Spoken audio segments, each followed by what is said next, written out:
Awesome. So I will start off with the first question that I will pose to Becky. Becky, can you speak more about the DEIA efforts and the roles of MSIs and smaller academic institutions in an NSF engine? Sure, Juliana. Thanks for the first question of the Q&A. So DEIA is a really central piece to an engine, as I think it was Michal talked about. We expect to see sort of best practices around DEIA integrated throughout all aspects of the engine. I think more specifically, we want to see intentional, genuine partnerships across the partners that are engaged in the engine.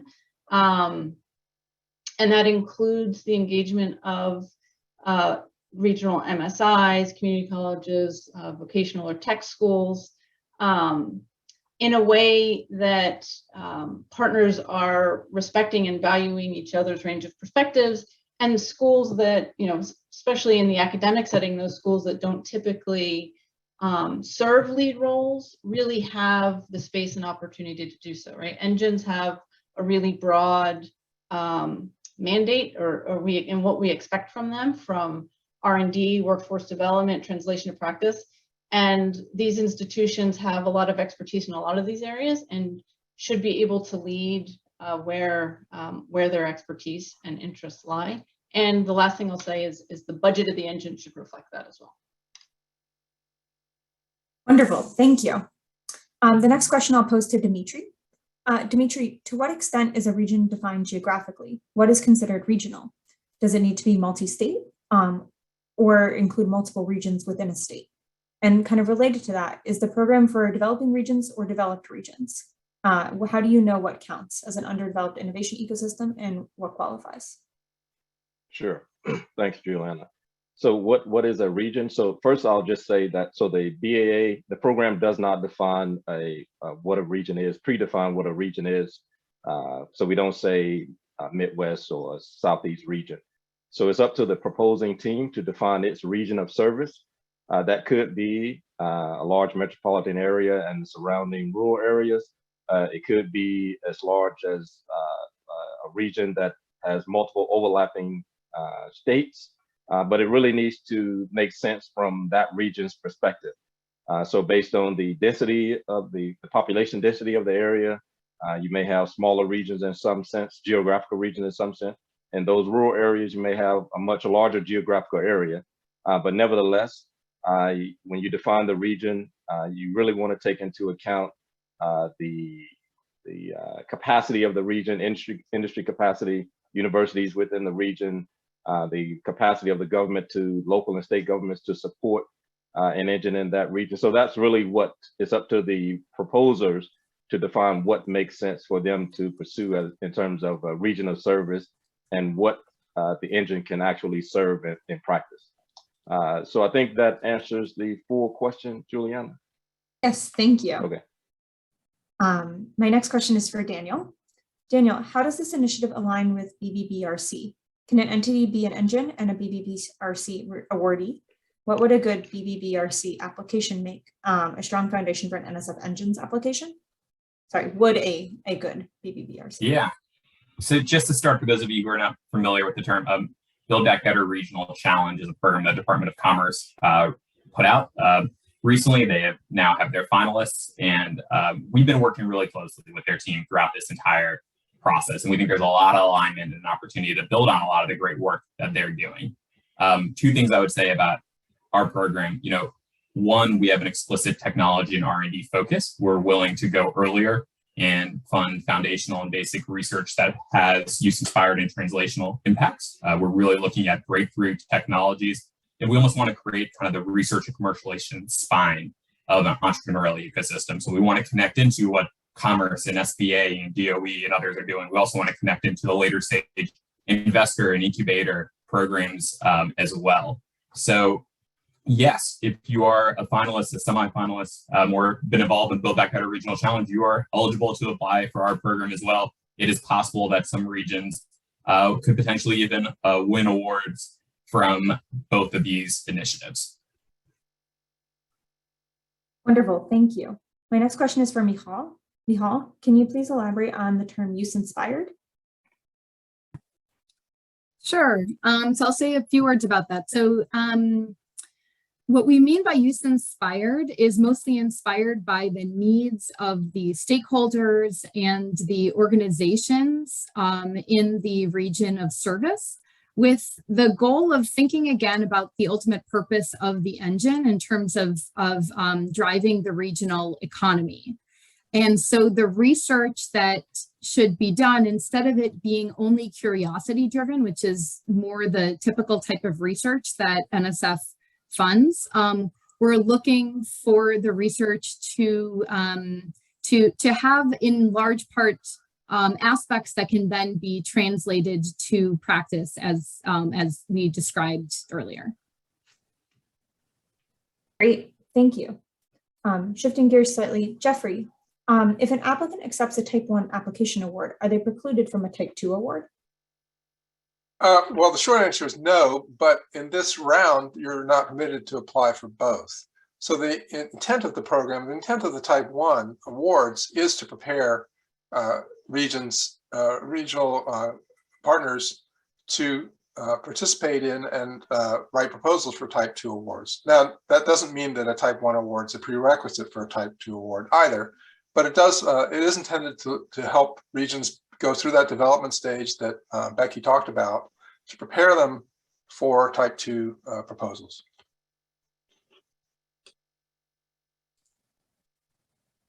Great, thank you. The next question is for both Dimitri and Becky. Can you talk about the difference between the NSF Engines program and an ERC? And can you explain that how an NSF Engines program is different than and complementary to the NSF I-Corps program? I'll ask Dimitri to start. Okay, thanks. So I would first say that the engine, and it goes far beyond, I think, the scale and scope of an ERC. So when we think of an ERC, it's really a university-centered center, if you will, research center. But the engine, a funded engine, would be intended to focus on the entire region, bring in industry stakeholders, government stakeholders, partner with nonprofit organizations to grow the entire innovation ecosystem. Now, having said that, obviously, so given that, then we would expect an ERC to be, if there's a region that has an ERC and wants to pursue an engine, we would obviously expect that the ERC will be a great resource as a leader within an engine, but a component within an engine, not an engine in its entirety. And so that's how we would view the relationship between an engine and an ERC. And I think Becky can talk a little bit more about the I-Corps and the complementary nature of that program as well. Yeah, sure. So there's definitely overlap between I-Corps and the engines, but similar to ERCs, right? The engines are a much larger program. I-Corps is really focused on that sort of stage when you've got an early prototype and you're doing a lot of customer discovery. And it's got a very narrow focus. It's also focused on really helping academics try to explore the commercialization potential of their research. And so that's a big piece of what an engine may do, right? That sort of exploring that entrepreneurial space.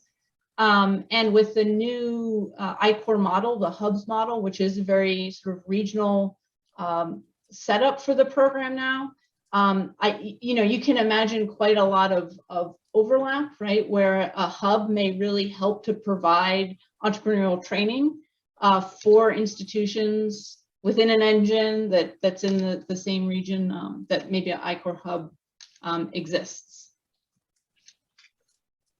Great, thank you both. The next question is for Thiaga. How is the Engines program similar to or different than the regional tech hubs imagined in the United States Innovation and Competition Act, USICA? Thanks for the question. I think the USICA Act is trying to task Department of Commerce with standing up this huge regional tech hubs. And in some sense, it's related to the Build Back Better regional challenge as well. The way we see our program, the NSF Engines program, is complementary to it. In some sense, we are trying to actually build the underlying foundations that will create the backbone of innovation that the regional tech hubs will thrive on.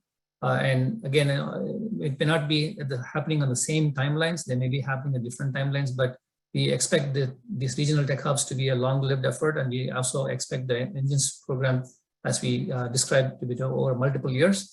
And we expect these two to kind of feed into each other. They may, even if they're not in the same region, cities or regions, they will expect to work with each other wherever they're stood up, and they'll be complementary in that nature. Great, thank you. The next question is for Michal. Michal, what kind of industrial or state leverage is expected? So there's no explicit requirement from this, something that would be checked off of a list during the review process, but instead we want teams to think about this in terms of what is needed to really have impact for your engine, and what do you need in terms of thinking of the longevity of the engine. So sort of beyond the award period from NSF, how will this engine live on? So for Type 2 awards, you can imagine that you probably will want to have some actual commitments from industry and government to show their actual support and interest in this really being in that region and in the topic area. For Type 1 awards, we certainly would not expect these to exist at the onset, but that is something that we would want to see teams building during their award period. Awesome, thank you. The next question is for Jeffrey. Jeffrey, will there be any review feedback on submitted concept papers? Also, concept outlines must be approved by NSF to submit a full proposal. What is the expected timing for the notification of NSF approving the concept outline? Will this occur before letters of intent are due? Thank you very much. Our expected time for turning them around is as quickly as possible. It does depend on the number, because you can see the whole team here basically, but our deadline, our internal deadline, is in time for the Proposers' Day, which is scheduled for August 1st. In terms of feedback, the only feedback we're likely to give is on rejected concept outlines and to explain the reason for rejection. The concept outlines are not intended to be pre-proposals in the fullest sense of the word, but we do want to make sure that teams are proposing topics that make sense and regions that make sense. So there's some basic homework required, but our expectation is that a large percentage of concept outlines will be approved, and they will probably not be getting much in the way of feedback unless they're rejected. Juliana, do you mind if I just add in one more thing? Yes, I think another thing that's interesting, it might be unique about how we're handling the concept outline process, is we are going to publish all of the concept outlines that are submitted in the regions of service. So you'll be able to see other teams that are in adjacent regions or nearby or working in some top areas and see if there might be an opportunity to partner up before our letters of interest and before the Type 1 deadline. So we're intentionally sharing out this data early in the process with the goal of encouraging teaming and collaborative efforts. Great, thanks, Daniel. The next question is for Thiaga. Thiaga, how many regions does NSF eventually want to see across the country? Is the selection of centers and their mission, will they be chosen by regional R&D and industrial strengths? Absolutely. I think I'll answer the second part. The second part, the answer to that is yes, it's going to be influenced heavily by the innate strengths of the region. And again, remember, we are not asking a region to start entirely from scratch. We are really looking for regions that have the necessary component pieces, a reasonable research base, industrial activity of some kind, and the ability to attract venture capital and others in the area of a particular chosen topic that the region may be interested in. And we essentially are trying to incentivize the coming together of all of these different activities and working synergistically to enable an engine in some sense of growth that will lead to subsequent innovation. And I think that's important to remember that. And there is a range of regions across the country that are qualified, that are eligible for with this within this model, and we anticipate, subject to the availability of funds, that we will be able to fund regions around the country. Again, it all depends on the level of funding that NSF gets in future years. This is not a one-off effort. This BAA is what we anticipate is the first round of the engines program, And we anticipate future rounds of the engines programs to be able to support additional type 2 programs, type 2 awards as well. Wonderful, thank you. Next question is for Dimitri. Dimitri, will NSF look favorably on applications focused on connecting low commercialization R1 universities to low R&D but thriving industry partners? Do applications need existing R1 or R2 universities, or can this help create new research-heavy institutions?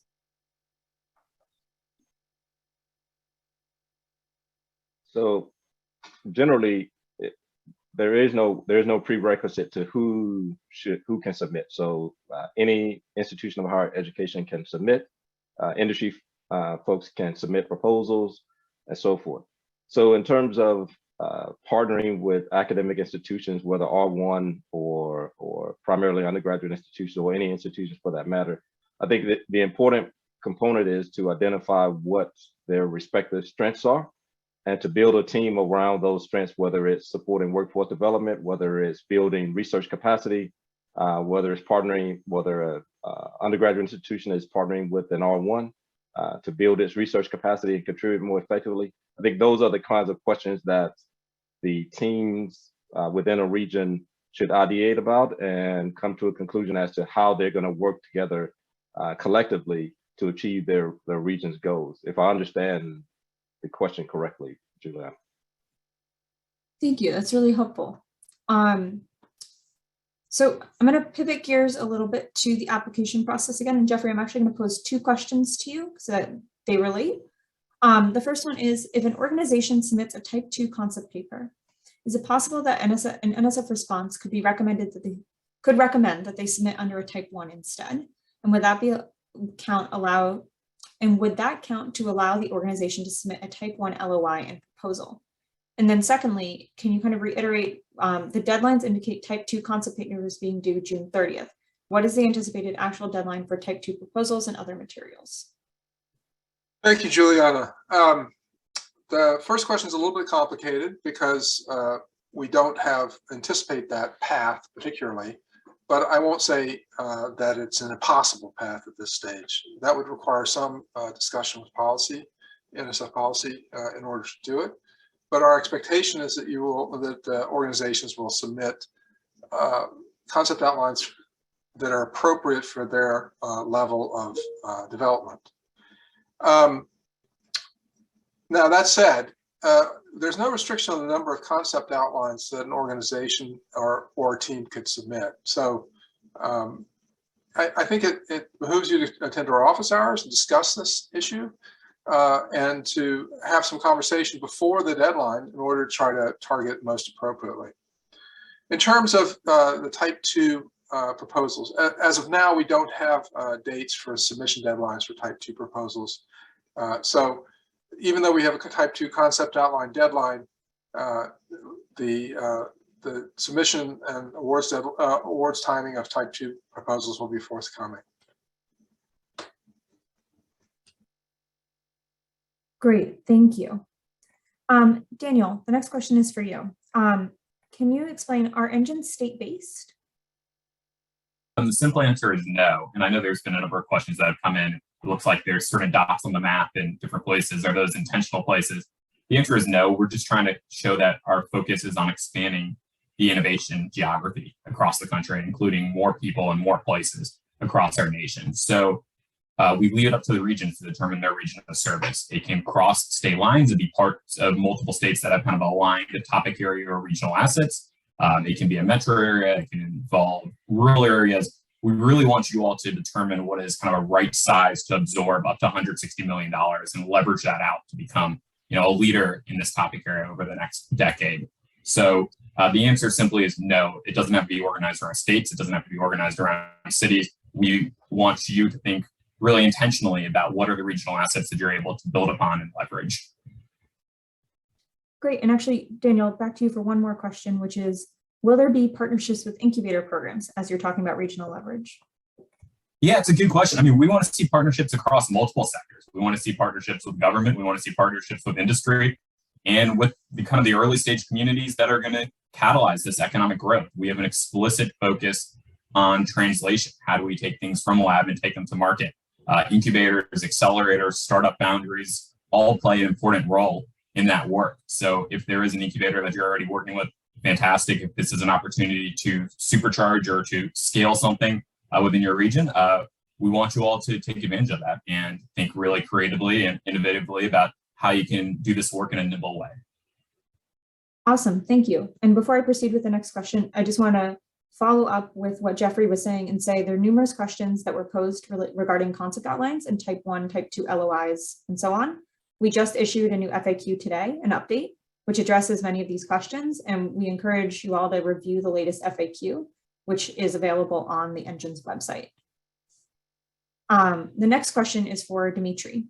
How will NSF plug into existing innovation ecosystems all over the country in order to ensure innovators across geographies, demographies, and industries are aware of these opportunities? Sure.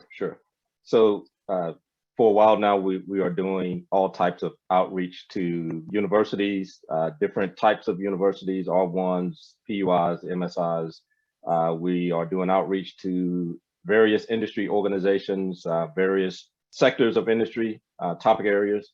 And so I think with all of the outreach that we're doing to these different groups, as well as we're open to doing, we'll do regional road shows, and we're also open to doing attending sessions within regions who are convening their own meetings. NSF is open to attending those as well.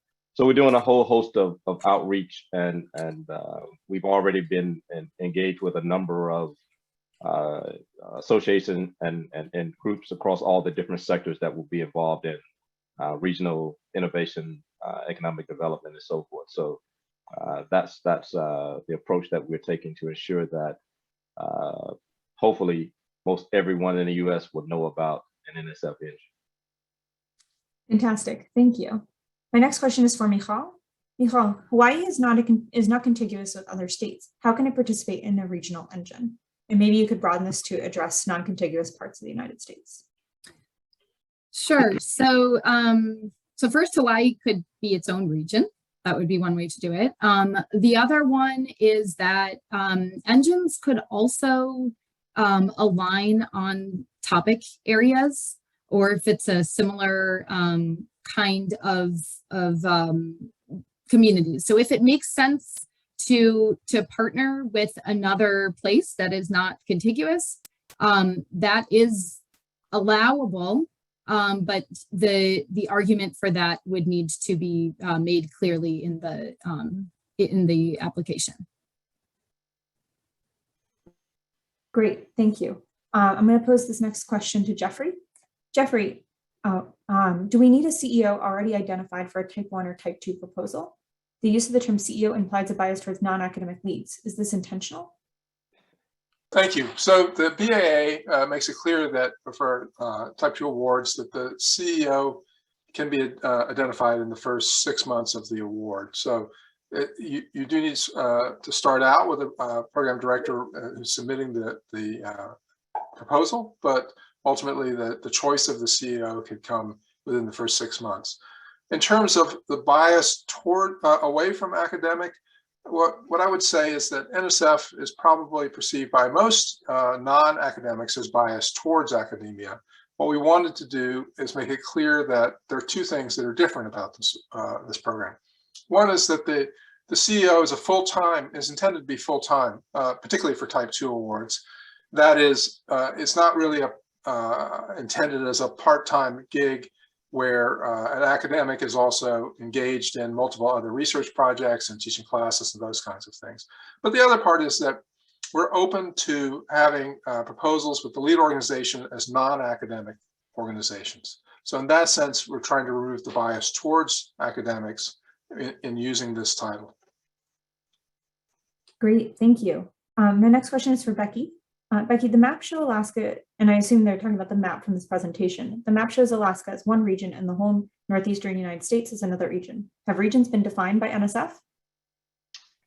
Thanks, Juliana. No, so we are not defining regions. We're leaving that up to you all to make those decisions. So those maps are simply there to give folks an example. You could have a region that is a state. You could have another region that is multiple states or regions within a state or crossing state lines.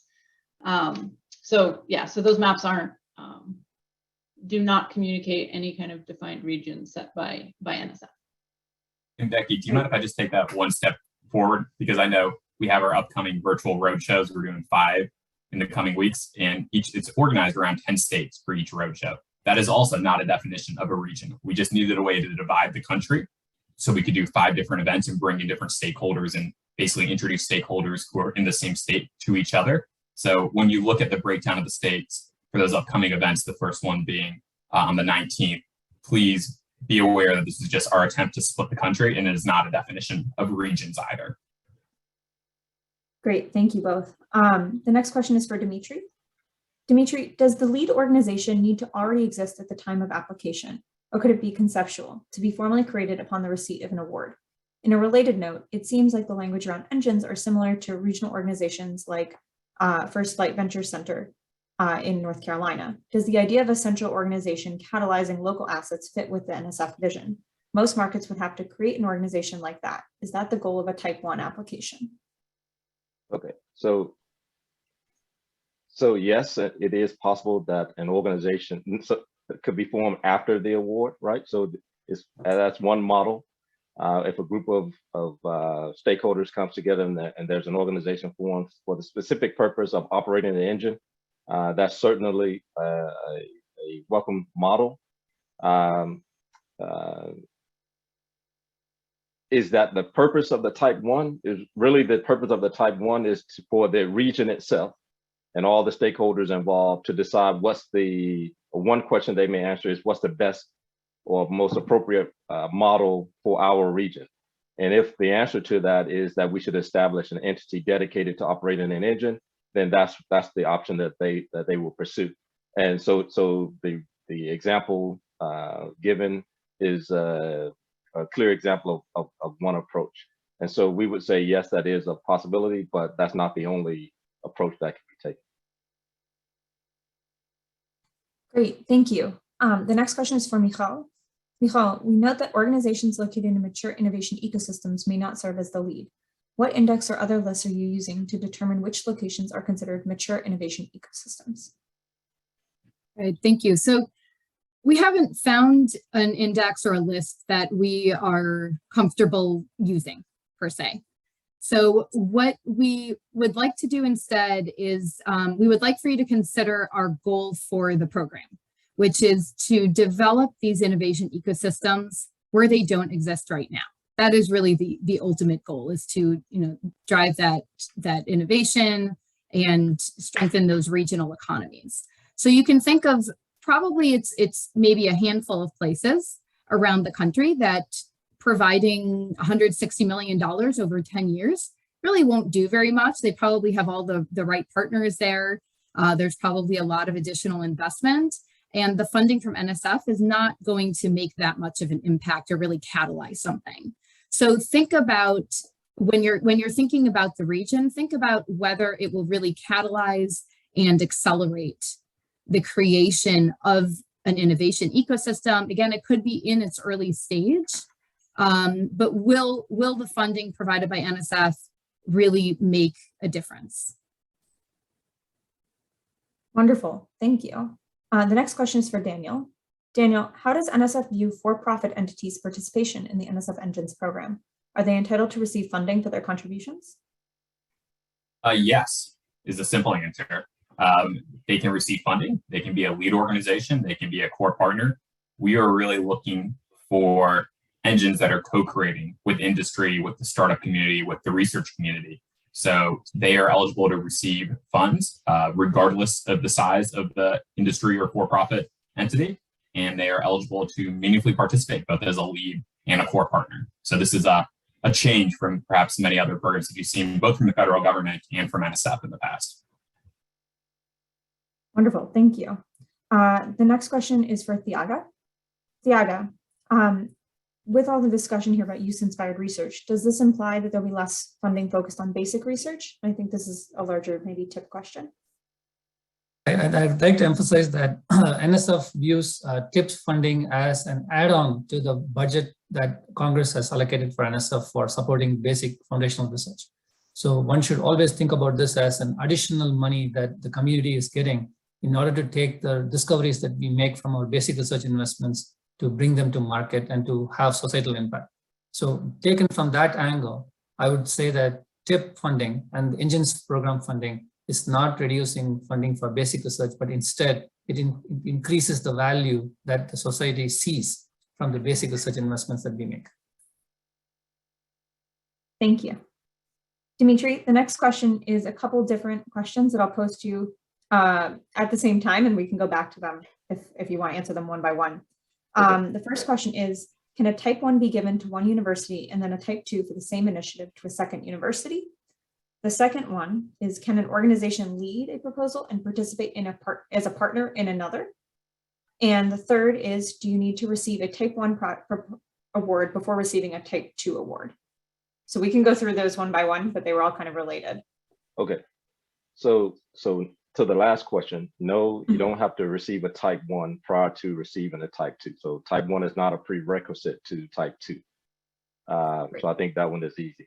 The second question, I believe, is can we be a lead on the proposal and a partner in another proposal? Exactly. So in principle, yes, there are no restrictions there. You can only be the lead on one proposal, whether it's a type 1 or type 2 in this iteration of the program. You can only be the lead on one proposal, but you can be a partner on any number of proposals. But obviously in practice, if that were the case, then that organization needs to demonstrate that it has the resources to support all of its commitments and so forth. So that would be a requirement. And then the first question was— I can restate it, which is, can a type 1 be given to one university and then a type 2 for the same initiative to a second university? So maybe expanding that out to within for a given topic area, can there be a type 1 and type 2? So it's possible that we would fund multiple proposals in the same topic area, if that's the question. If we receive multiple proposals from the same region in the same topic area, then we would see the LOIs in advance and so forth. We would see concept outlines, and hopefully we would be able to interact with the region itself before an actual proposal was submitted, to encourage that teams in the same region and the same topic area would likely partner rather than compete. But if the question is simply, is it possible that we would accept the award a type 1 and a type 2 in the same topic area, then there's nothing that precludes that at all. Great, thank you. The next question is for Becky. Becky, can an engine be a rural community that partners with high-tech areas, universities, or others? So a rural community can certainly come together and bring a team of partners together to create an engine that that includes that rural community as their region of service. Absolutely, and they can bring in partners from outside the region as needed to strengthen their engine. But we do want to see sort of the lead and a lot of those core partners still being connected to and rooted in the region of service. Great, thank you. The next question is for Jeffrey. Jeffrey, related to topic areas, could you provide an example? Can I provide an example of topic areas? Well, the FAQs has several example topic areas that were supplied by internal NSF working groups. They're not meant to be exhaustive. So there were topic areas relating to circular bioeconomy. There were topic areas related to beyond plastics, they called it, and topic areas related to climate change and to semiconductor materials. But they're not intended to be in any way special. They're there to sort of spur your thinking. I would say that the topic areas do have to fall into the science and technology category. But beyond that, we're pretty agnostic with respect to the topic area. It should be appropriate for the skill set in your region and the needs of your region. Great, thank you. The next question is for Daniel. Daniel, does the PI, I assume of an engine award, need to be the full-time CEO of the engine, or can they include a separate budget for hiring a CEO? Sorry, is that the question? Does the lead organization need to provide the CEO? Or Does sorry, if I the misunderstood. PI, the lead person submitting the application, the lead organization and I assume the lead PI on the application? Got it. So I mean, the CEO needs to be housed within the lead organization. So if you want to do an open search for a CEO, you obviously need to meet the deadline of having a CEO in place, by the 6-month timeline for the type 2. But we understand that you're going to need to potentially pull in someone with a very unique background and skill set, someone who can translate from the academic world to the commercialization and startup world, and also perhaps as industry and government jobs. We know that is a tough person to find. We understand that, and we are open to a number of different models, but we think it's really important to have a CEO who leads this full time and is thinking about this day in, day out, as opposed to it being, one of 7 or 8 different hats that they're wearing. Great, thank you. The next question is for Michal. Michal, can you clarify about the involvement of state, local, and tribal governments and how they are, how they are allowed to engage within an engine? Can you confirm? Yeah, sure. So as we state in the BAA, these state, local, and tribal governments can receive subawards, but it's not any part of it. It's the offices or divisions that are dedicated to innovation, economic, or workforce development. And we do really actually want to see that, so that we can see their true involvement and participation in the engines.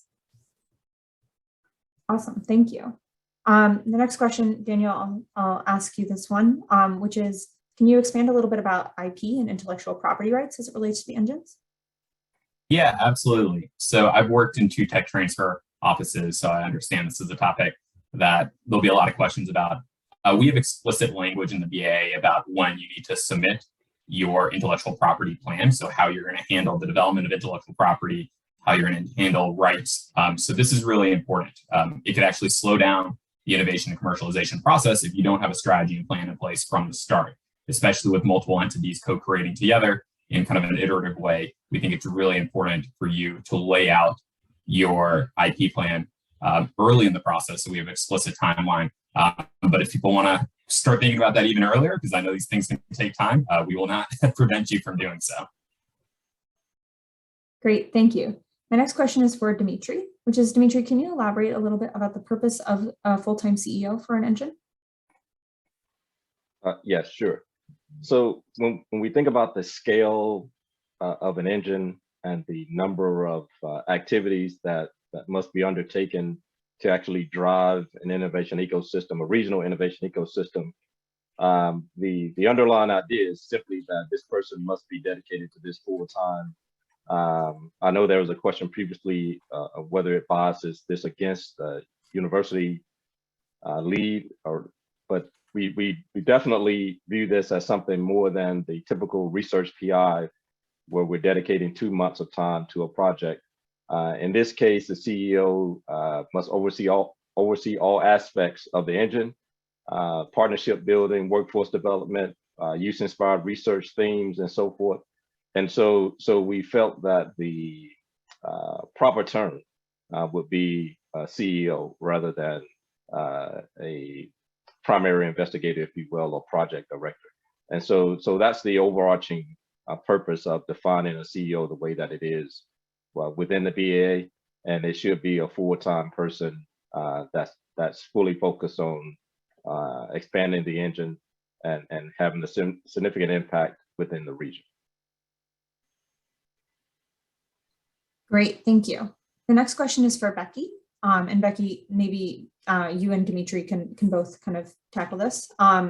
So the question starts with, our region may apply for a hub of the National Semiconductor Technology Center as provided for in the Senate-passed CHIPS Act. Are applicants for one program excluded from pursuing another? For example, the NSTC program and the NSF Engines program? Yeah, so I'll take a shot here first, Becky. So Okay. no, so there is no, it's not excluding if a group is applying to one. We look for the teams to leverage other programs within NSF, other federal programs. So I wouldn't say that it's excluded, but you have to show that how they're complementary and how one will be a resource to the other and so forth. But it doesn't, if you apply to one, it doesn't prevent you necessarily from applying to the other.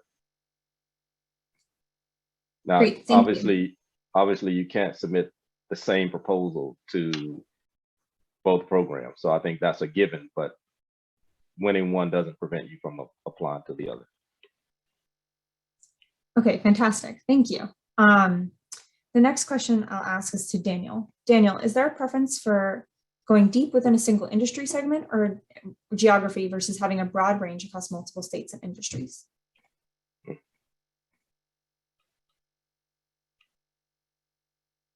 Oh, I think Daniel is momentarily frozen. Yeah. So we will return to that question. Can you hear me now? Oh, yes, I can hear you, but you're frozen. Yeah. We'll come back to you, Daniel, in just a minute. Jeffrey, maybe can I pose a clarification question to you, which is concept outlines must be approved by NSF to submit a full proposal. What is the expected timing for the notification of NSF approving concept outlines? Will this occur before letters of intent are due on August 31st, 2022? Well, to repeat what I said previously, our intent is to have the approvals done in time for the Proposers Day, which we've scheduled for August 1st. So yes, they will definitely be done by the letters of intent deadline, and with a high probability by that August 1st deadline. It really, at some level, depends on how many we receive, because we are, as I said, a small team. Great, thank you for that clarification. Daniel, I'll pose this question back to you now that I think your internet is working. Is there a preference for going deep within a single industry segment or geography versus having a broad range across multiple states and industries for the NSF Engines program? Yeah. Are you all able to hear me better now? Okay, Perfect. great. So the first thing I would say is we want to see intentionality. In order to achieve meaningful change over a 10-year period, you really need to make some strategic decisions about regional assets, areas of emerging competitiveness, and make big bets on those. So we want to support that work. So I would say you absolutely need to be building on regional assets and regional strengths. I would say there's a risk in getting too diffuse in the different topics and different things that you're focused on, but we define these as topic areas. We don't define them as clusters or other things like that. And we also understand that there are multiple technologies that could sit under each potential topic area. So if you can figure out how those interact and how those lead to even larger impact, that's fantastic. But I think, you know, having some really intentional focus is important from the start. Wonderful, thank you. Becky, the next question's for you. Could we provide more details on characteristics of the successful engine topic area beyond what was stated? Is there flexibility to propose topics in the life sciences specifically? Will medical devices be a topic or should it go to NIH? Okay, so that's a good question. So regions can, determine the topic area that they have, the strength in. Life sciences broadly is certainly within scope of an engine. Medical devices, I think, are in scope as long as it's still really being tied to the regional challenge that the engine is building their proposal around, as it's sort of outlined in the BAA. So I think that those things are definitely in scope. Great, thank you. And Jeffrey, another question for you, which is, can any funding go to capital projects, for example, building an incubator, or is it all for research and planning?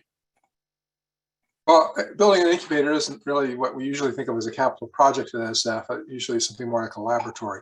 The BAA is quite clear on how much money can go to, there's an echo, somebody does there. it's quite clear how much money can go to building, to capital improvements. But so I want to differentiate between type 1 and type 2.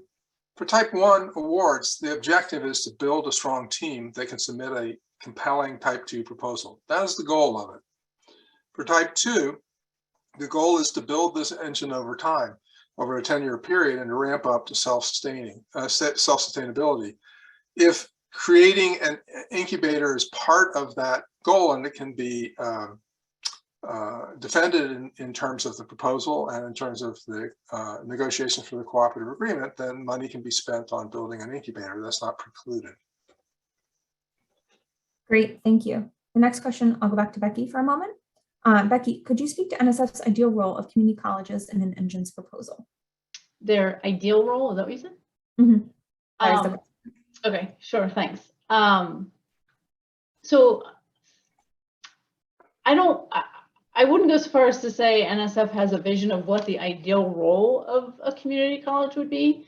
You know, I think we think of engines as really focused on, you know, three general pillars, right? You've got your R&D, your workforce development, and your translation of R&D to market commercialization. And I think depending on the community college, community colleges may have a lot of strengths across those three, right? I think oftentimes workforce development may be more common in a lot of community colleges, but that's not necessarily the case for all community colleges. I think the important thing is if the community college is interested in participating, has a unique perspective, resources, skills to contribute, then they should absolutely be involved. And where they have expertise, they should lead in that area. I think another strength of a lot of community colleges is also their connection to the community, right? Which is a really critical piece to be able to actually lift and grow the economy of the region. So it's really about what are the strengths of that community college and where do they want to engage in the engine. Great, thank you. Next question is for Dimitri. Dimitri, are for-profit companies leading an engine proposal expected to deliver products, or is it envisioned to build working level academic industry research collaborations? So Juliana, to that question, I wouldn't say that we're distinguishing between the responsibilities when a for-profit is leading versus a university or any other eligible entity. The objective for the engine is the same, right? So use-inspired research, translation of practice, and that translation of practice could be startups, it could be products and services, it could be policy for that matter. And so I think when we think about it that way, that's how we would think about it. So if an industry is, if a for-profit is leading, I still we don't want to say that it's centered around that for-profit's goals only, right? It's centered around the region's goals. And so the for-profit will have the same responsibilities as any other lead. Great, thank you. And Jeffrey, quickly, I think you touched on this earlier, but just to kind of reiterate, could there be multiple engines funded in the same region that focus on different topic areas? Well, certainly our expectation is that for type 1 awards, that's not improbable at all. But when we get to type 2 awards, remember that the goal of the program is to create economic activity around the country. So it's significantly less likely that type 2 awards would be funded in exactly the same region. But for type 1 awards, remember they're intended to develop the partnerships. I would say that 2 type 1 awards in the same topic in the same region would be problematic from our perspective. We would hope that those teams would work together, but in different topics, that's not improbable. Great, thank you. My next question is for Daniel. Daniel, is the overall goal of the program to catalyze new tech businesses or transfer tech to existing businesses? I would say we're focused on both. Our goal is to drive economic growth, job creation in a region. So if the best way to do that is to launch new startup companies as opposed to scale regionally, fantastic. If it's figuring out ways to support existing industries or other aligned industries that might be in other areas, our goal is to figure out how do we lead economic growth and encourage economic growth in more places. So we're open to the model that might take. It can be a license, it can be a new company creation, it can be a number of other models. But I would just kind of hone in on the central goal of driving economic growth in the region of service. Great, thank you. Dimitri, switching gears a bit to the application process, can you elaborate on kind of who should submit through the BAA? Who should submit through the BAA? So yeah. All of the applicants, let's see, I hear it echo. So all of the applicants will submit in response to the BAA through the BAA management system. So is that the question as I understand it, Juliana? So yes, there is no clarification that regarding academic institutions. Should they okay, submit yeah, to the BAA? So there is no kind of dual announcement, whereas you have NSF solicitation and then you have a BAA for profits and the traditional NSF solicitation for universities. And one would submit, for example, through research.gov, and one would submit through the BAM system. In this program, at least in this iteration, all the applicants, both academic, as an academic lead, for-profit, not-for-profit, would all submit in response to the BAA through the BAM system. So that's the only option there is to submit in response to this funding opportunity. Great, thank you. Jeffrey, returning to the topic of regions of service. For the definition of region, can a university, for example, in the Midwest and one university from the East Coast form up to team up for a proposal? For example, Ohio and Maryland are close enough, but might not be classified in the same region. You will need to defend your notion of a region of service. We're really focused on trying to make it contiguous regions.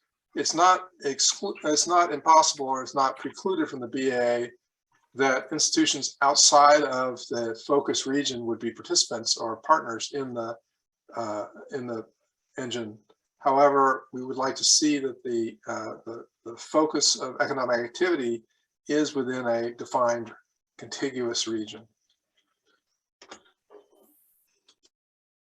Great, thank you. Daniel, the next question is for you. Will an engine stay clear of technology development to avoid the complications of IP sharing, etc.?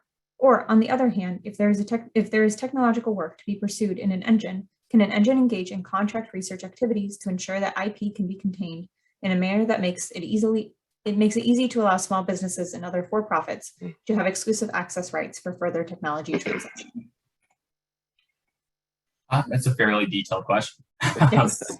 I would say we want you all to build IP models that allow you to quickly spin out new entities and to be able to have revenues and other things distributed out to the partners who are involved in the creation of that new IP.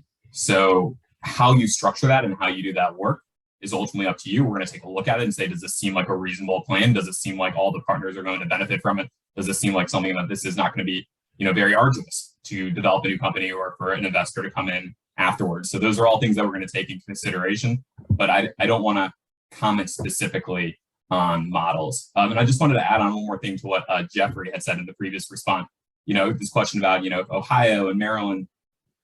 What I would say is this is slightly different than, I have a research collaborator on the other side of the country who also cares about my topic area. We're going to work together and we'll split the funds. This is much more focused on driving economic growth in a region. We are very open to you finding the best partners in the world, wherever they are, to work with you on this initiative. But, as Jeffrey reiterated, the focus needs to be on how you drive economic growth activity in that region of service. So the benefits should inure directly to that region of service. Great, thank you. The next question is for Dimitri. Dimitri, have there been any engine or engine type awards made recently that one can look up to get ideas?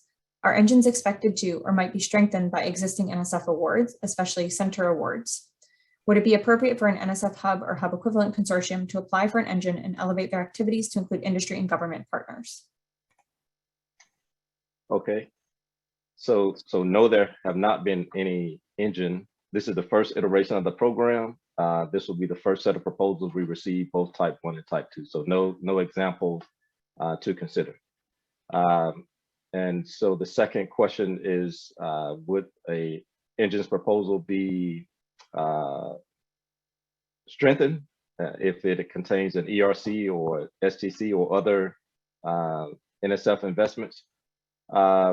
So let me just say, I wouldn't say that, you know, having an ERC, an existing ERC within the region is a requirement of any sort.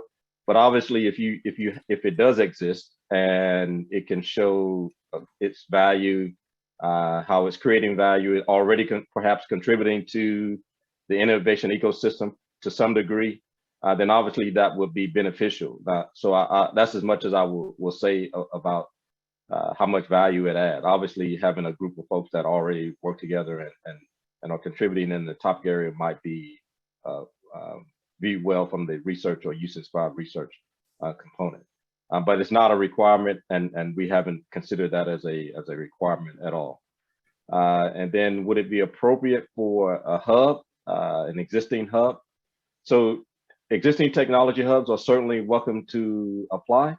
Obviously, if I'm an existing hub, then I want to consider the total scale of what's being required by an engine. And if I want to expand the responsibilities of the existing hub or establish partnerships throughout the region, then that is a very reasonable approach, I would say. Great, thank you. And before I ask my next question, I'm going to just say, so our sincere apologies, the Zoom transcription service went down this afternoon, and we will provide a transcribed version of this video on our website within the week. So I apologize to anyone who's trying to use the closed captioning. The next question is for Michal. Michal, is physical technology essential for the Engines program, or any research and innovation can apply? For example, if an innovation is in data science, but there is no physical technology advancement, would that be okay?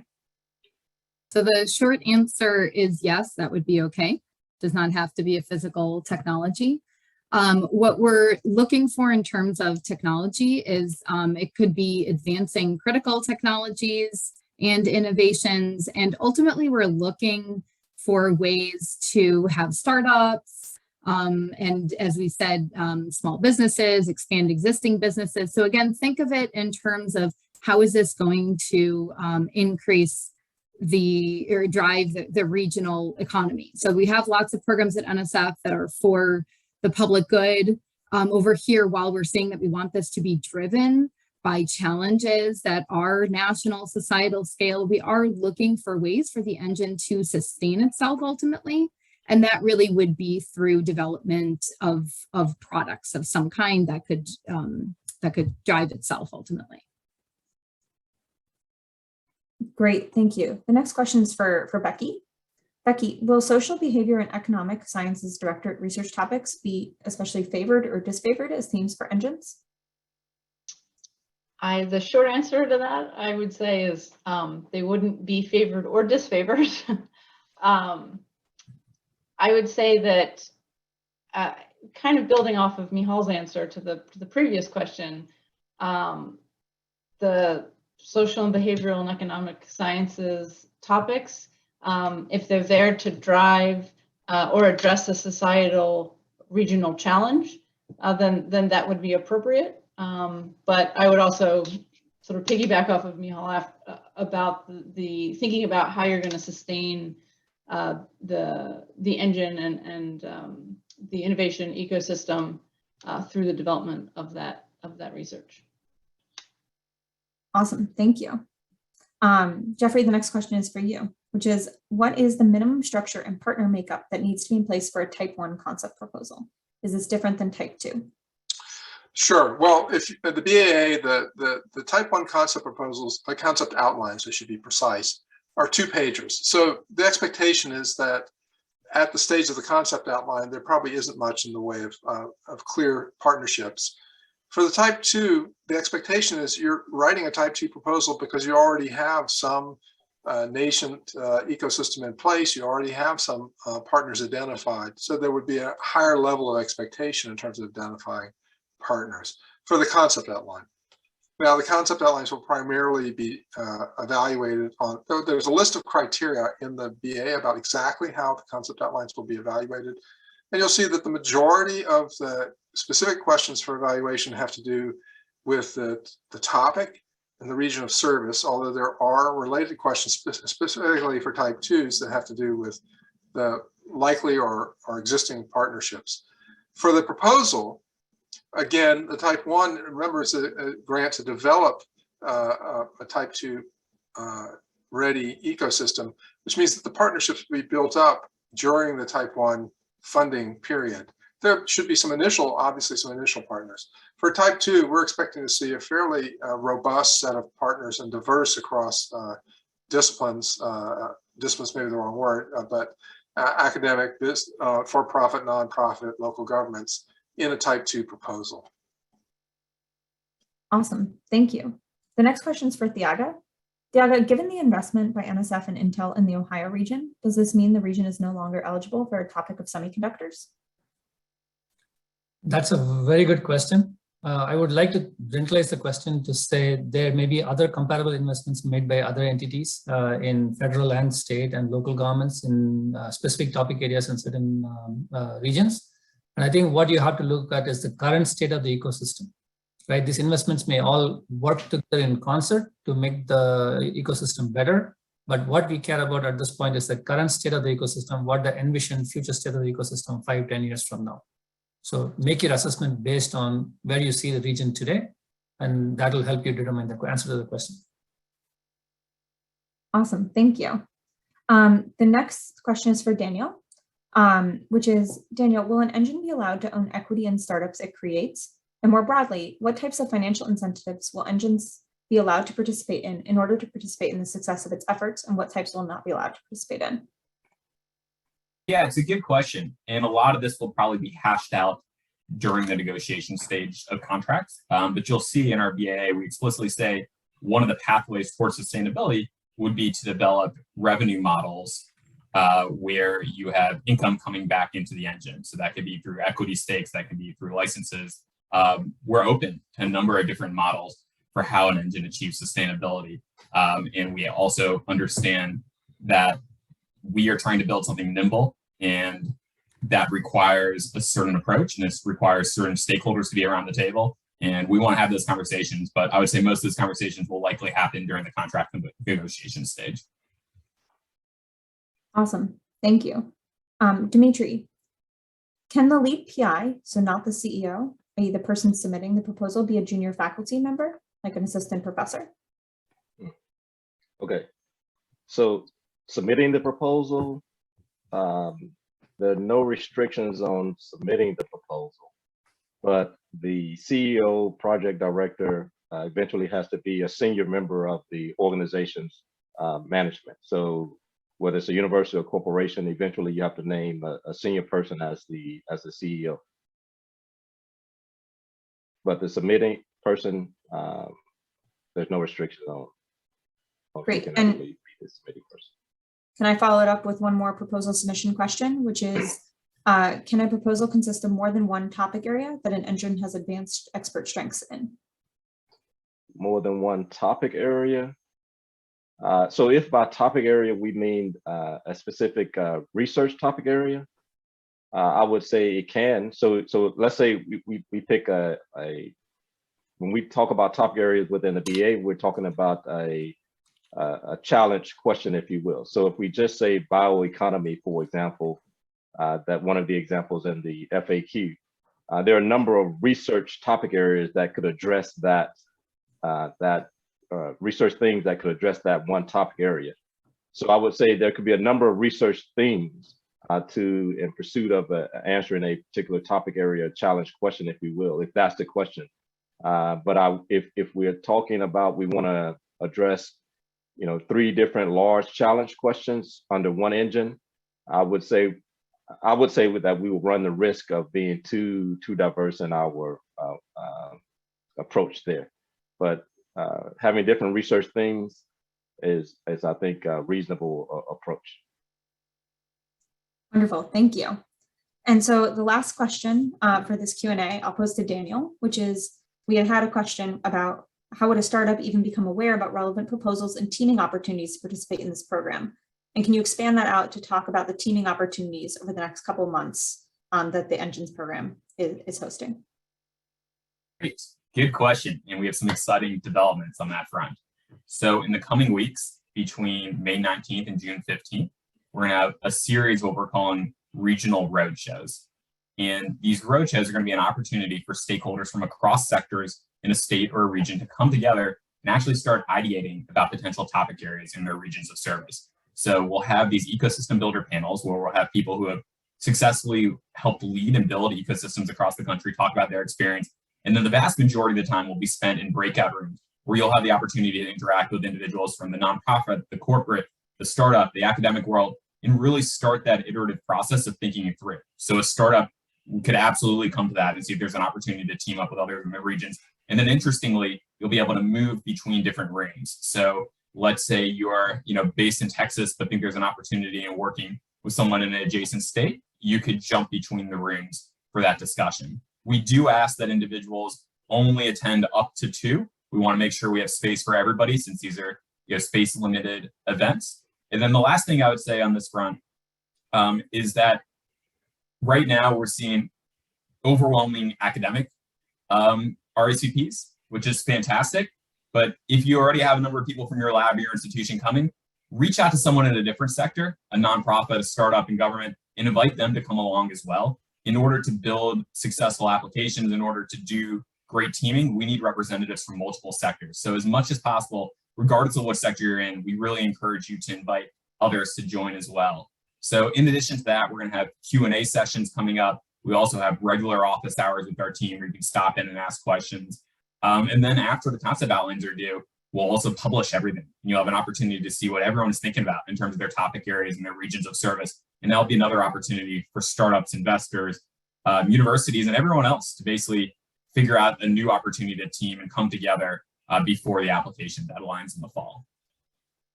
Awesome. Thank you, Daniel.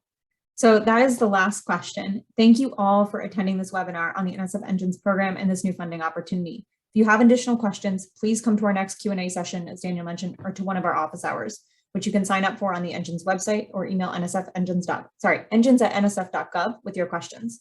Additionally, the presentation portion of this webinar will be posted on the NSF Engines website with transcriptions. We apologize again for that inconvenience, along with FAQs. And we want to remind you all that as you register for Roadshow, like Daniel had mentioned, please be sure to encourage other organizations in your region who you think should be participating in this opportunity to register as well. Thank you again for attending today's webinar, and we hope to see you at your NSF Engines proposals soon.